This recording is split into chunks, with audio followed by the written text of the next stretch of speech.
Olá, mulheres. Evelyn Maciel aqui. Hoje daremos continuidade ao livro Campo de Batalha da Mente, da autora Joyce Meyer. Estamos no capítulo 10, Uma Mente Confusa. Se, porém, algum de vós necessita de sabedoria, peça a Deus, todos dá liberalmente, livremente, e nada lhes impropera, sem criticar nem censurar, e ser-lhe-á concedida. Peça-a, porém, com fé, em nada duvidando, sem hesitação e sem inquietação. Pois o que duvida, hesita, fica inquieto, é semelhante à onda do mar impelida e agitada pelo vento. Não suponha esse homem que alcançará do Senhor alguma coisa pela qual ele pedir. Pelo que, sendo um homem de ânimo dobre, de duas mentes, hesitante, duvidoso, indeciso, ele é inconstante, instável, incerto, duvidoso em todos os seus caminhos, em tudo que pensa, sente e decide. Tiago 1, do 5 ao 8, com acréscimos da autora. Descobrimos que a imaginação e confusão são parentes. Imaginar, em vez de definir um pensamento, pode causar e certamente causa dúvida e confusão. Tiago 1, do 5 ao 8, é uma excelente passagem que nos ajuda a entender como podemos superar a imaginação, a dúvida e a confusão e receber aquilo de que precisamos de Deus. Para mim, o homem de duas mentes, a versão King James da Bíblia, o chama de homem de ânimo dobre. É o retrato da confusão, porque ele vai constantemente para frente e para trás, jamais se decidindo sobre qualquer coisa. Assim que ele pensa que toma uma decisão, já vem a imaginação, a dúvida e a confusão para levá-lo a operar outra vez entre duas mentes. Ele é inseguro a respeito de tudo. Vivi muito da minha vida assim, sem perceber que o diabo tinha declarado guerra contra mim e que a minha mente era o campo de batalha. Estava inteiramente confusa sobre tudo e não sabia o porquê. A racionalização conduz à confusão. Por que discorreis entre vós, homens de pequena fé? Mateus 16, verso 8. Até aqui temos falado sobre a imaginação e falaremos mais sobre a dúvida no próximo capítulo. Neste ponto, gostaria de discorrer um pouco mais sobre a confusão. Uma grande porcentagem do povo de Deus é admitidamente confusa. Por quê? Como vimos, uma razão é a imaginação, a outra é a racionalização. O dicionário define a palavra razão, em sua forma de substantivo, como um fato ou motivo fundamental que fornece sentido lógico para uma premissa ou acontecimento. E na sua forma verbal, como usar a faculdade da razão, pensar loucamente. Uma maneira simples de dizer isso é: racionalizar acontece quando a pessoa tenta imaginar o porquê por trás de alguma coisa. A racionalização faz com que a mente se resolva em torno de uma situação, assunto ou evento, tentando entender todas as complicadas partes que a compõem. Nós estamos raciocinando quando examinamos uma afirmação ou ensinamento para ver se é lógica e a desprezarmos se não for. Satanás frequentemente nos rouba a vontade de Deus para nós por causa do raciocínio. O Senhor pode nos direcionar a fazer alguma coisa, mas se ela não fizer sentido, se não for lógica, poderemos ser tentados a desconsiderá-la. O que Deus direciona uma pessoa a fazer nem sempre tem sentido lógico para sua mente. Seu espírito pode confirmá-lo e sua mente rejeitá-lo, especialmente se for algo extraordinário ou desagradável ou se demandar sacrifício ou desconforto pessoal. Não racionalize na mente, apenas obedeça no espírito. Ora, o homem natural não aceita as coisas do Espírito de Deus, porque eles são loucura, e não pode entendê-las, porque elas se discernem espiritualmente. 1 Coríntios 2, versículo 14. Aqui está uma ilustração pessoal prática que espero trará mais compreensão sobre a questão de racionalizar na mente em oposição a obedecer no espírito. Certa manhã, quando estava me vestindo para ministrar em um encontro semanal que dirijo perto da minha cidade, comecei a pensar sobre a mulher que dirigia nosso ministério de ajuda lá e como ela tinha sido fiel. Tem um desejo no meu coração de fazer alguma coisa para abençoá-la de alguma forma. Pai, Ruth Ann tem sido uma bênção para todos nós todos esses anos, orei. O que posso fazer para ajudá-la? Imediatamente meus olhos caíram sobre um vestido vermelho novo que estava pendurado em meu closet e sabia em meu coração que o Senhor estava me impelindo a dar aquele vestido a Ruth Ann. Embora eu tivesse comprado 3 meses antes, nunca o tinha usado. Para falar a verdade, ainda estava pendurado na sacola plástica em que o havia trazido para casa. Eu gostava muito dele, mas cada vez que pensava em usá-lo, por alguma razão não tinha vontade de vesti-lo. Lembre-se, eu disse que quando os meus olhos caíram sobre o vestido vermelho, eu sabia que deveria dá-lo a Ruth Ann. Entretanto, na verdade, eu não queria dá-lo. Então, imediatamente comecei a questionar em minha mente que Deus não poderia estar me dizendo para dar-lhe o vestido vermelho, porque ele era novinho em folha, nunca tinha usado, tinha sido bastante caro. Eu tinha até mesmo comprado brincos vermelhos e prateados para combinar com ele. Se eu tivesse mantido minha mente carnal fora da história e continuado a ser sensível a Deus em meu espírito, tudo teria saído muito bem. Mas nós, humanos, temos uma habilidade de nos enganarmos por meio da racionalização quando não queremos realmente fazer o que Deus está dizendo. Em alguns minutos havia me esquecido de tudo e tinha ido cuidar das minhas coisas. O ponto crucial era que eu não queria dar o vestido porque era novo e gostava dele. Minha mente arrazoou que o desejo que senti poderia não ter sido de Deus, mas que o diabo estava tentando tirar de mim alguma coisa de que gostava. Algumas semanas mais tarde, estava me arrumando para outra reunião no mesmo local, como anteriormente, quando outra vez o nome Ruth Ann veio ao meu coração. Comecei a orar por ela. Repeti toda a cena dizendo: Pai, Ruth Ann tem sido uma bênção tão grande para nós. O que eu posso fazer para abençoá-la? Imediatamente vi o vestido vermelho outra vez e me senti afundando em minha carne, porque agora me lembrava do outro incidente, do qual tinha me esquecido rápida e totalmente.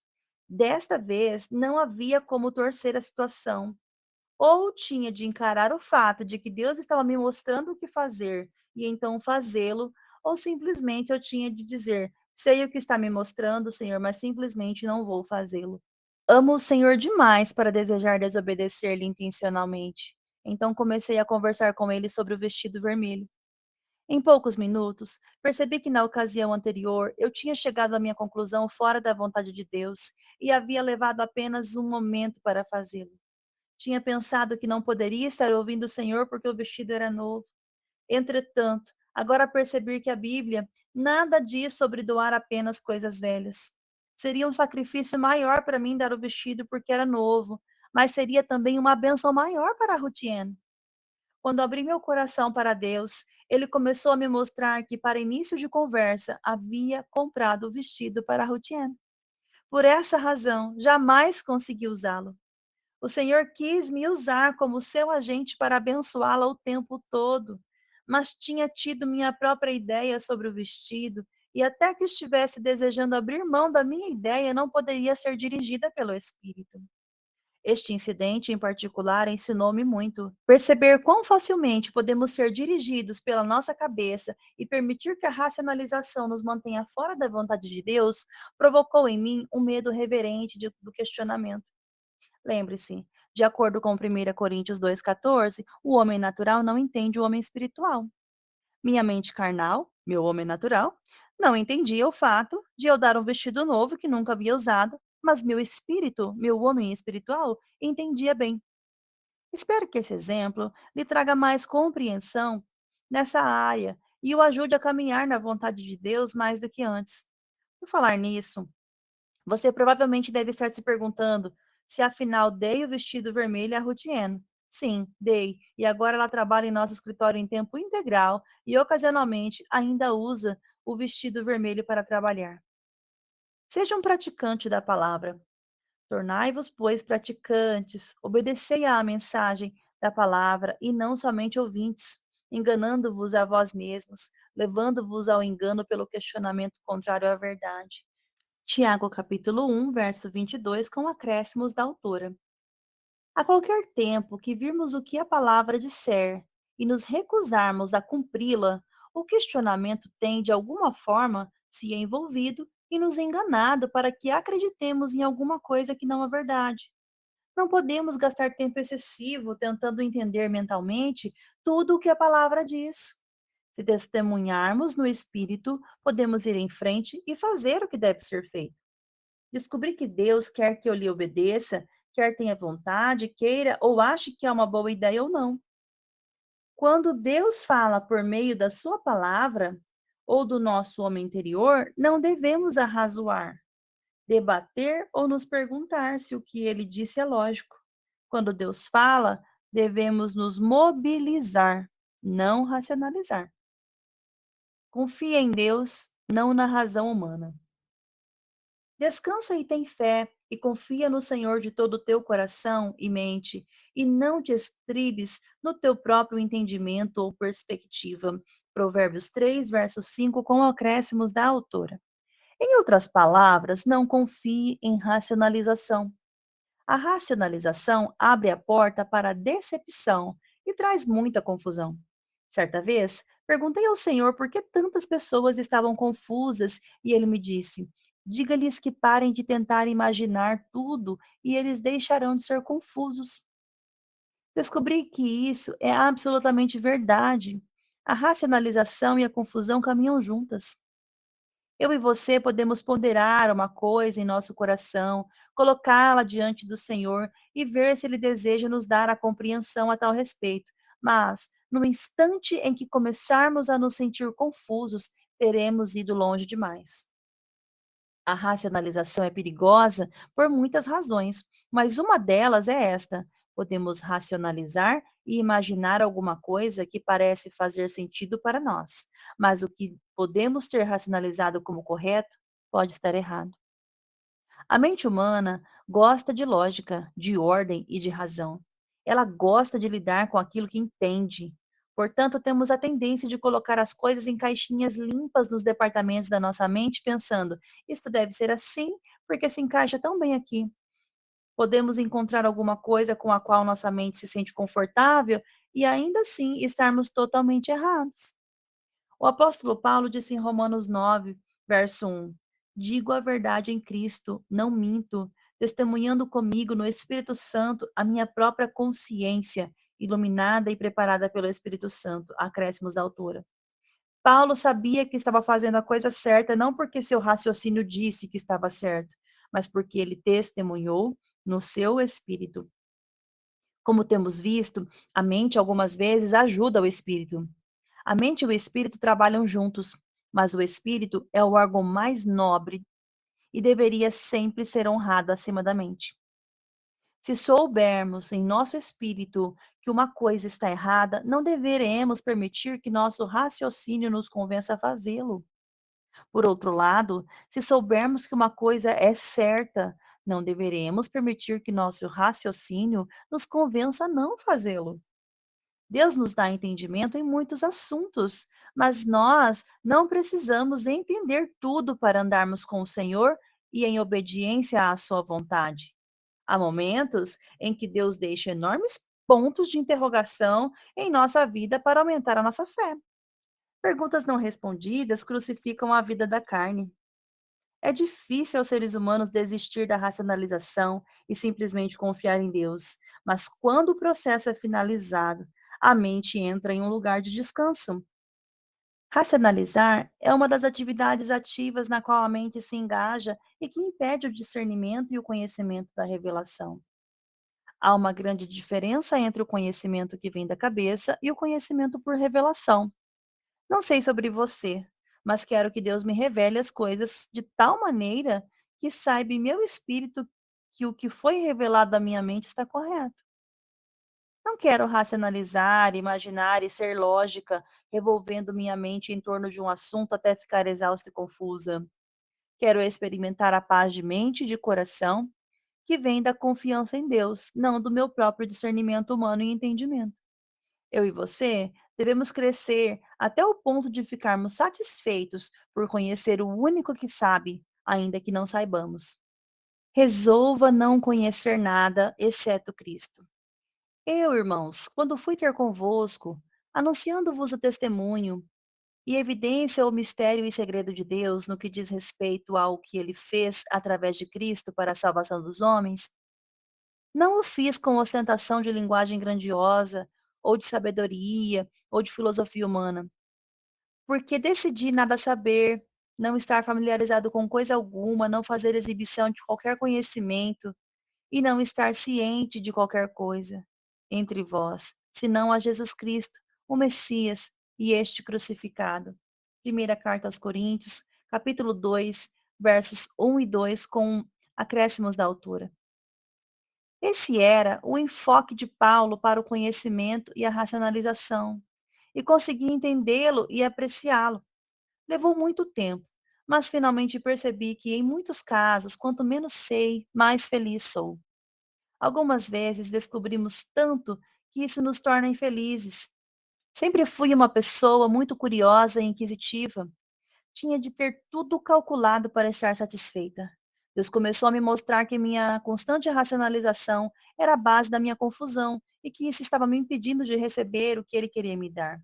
Ele me disse: Joyce, você deve colocar de lado a racionalização carnal se você espera ter discernimento. Percebo agora que me sentia mais segura se tivesse tudo calculado. Não queria nenhuma ponta solta em minha vida. Queria estar no controle. E quando não entendia as coisas, me sentia fora do controle, amedrontada. Mas alguma coisa estava me faltando. Não tinha paz na mente e estava fisicamente exausta de tanto racionalizar. Esse tipo de contínua atividade mental errada até mesmo torna seu corpo físico cansado. Isso pode deixá-lo exausto. Deus exigiu que eu desistisse disso. E sugiro enfaticamente a mesma coisa para qualquer um que seja viciado em racionalização. Sim, eu disse viciada em racionalização. Podemos nos tornar viciados em atividades mentais erradas, da mesma maneira que alguém pode se viciar em drogas ou álcool e nicotina. Eu era viciada em racionalização e, quando abandonei, tive sintomas de carência. Senti-me perdida, amedrontada, porque não sabia o que estava acontecendo. Senti-me até mesmo entediada. Tinha gastado tanto do meu tempo mental racionalizando que, quando abandonei essa atividade, precisei me acostumar com o fato de minha mente estar em paz. No início, parecia tedioso, mas agora amo isso. Enquanto antes costumava dirigir minha mente durante todo o tempo sobre tudo, agora não posso tolerar a dor e o trabalho da racionalização. A racionalização não é a condição normal na qual Deus quer que nossa mente resida. Esteja consciente de que não é normal que a mente esteja cheia de racionalização. Pelo menos, não é para cristãos que pretendem ser vitoriosos. O crente que pretende ganhar a guerra que é travada no campo de batalha da mente. E assim nós finalizamos mais um capítulo. Que Deus te abençoe e até o próximo.